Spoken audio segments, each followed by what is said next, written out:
Прямо сейчас с космодрома Байконур к Международной космической станции с помощью ракеты-носителя «Союз-2.1А» стартует грузовой корабль «Прогресс-МС».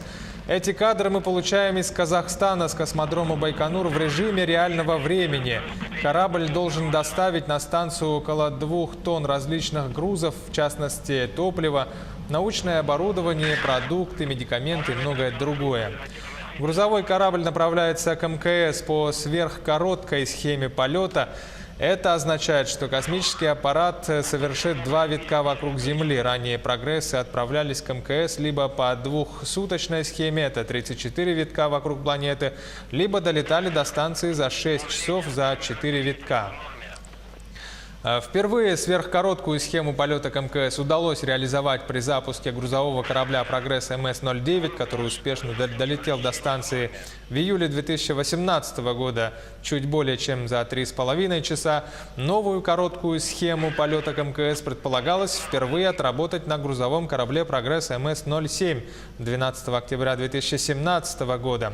Однако это не удалось из-за того, что автоматика стартового комплекса на Байконуре отменила пуск, и корабль отправился в космос спустя 2 дня по двухсуточной схеме. Такая же ситуация возникла при запуске следующего «Прогресса».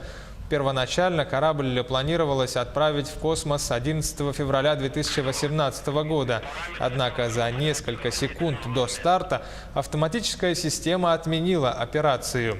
В итоге корабль стартовал 13 февраля, а пристыковался к Международной космической станции 15 числа.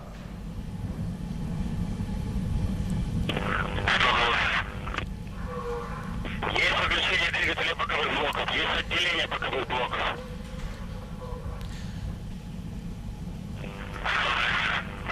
Да, эти кадры, еще раз напомню, получаем в прямом эфире в режиме реального времени с космодрома Байконур в Казахстане.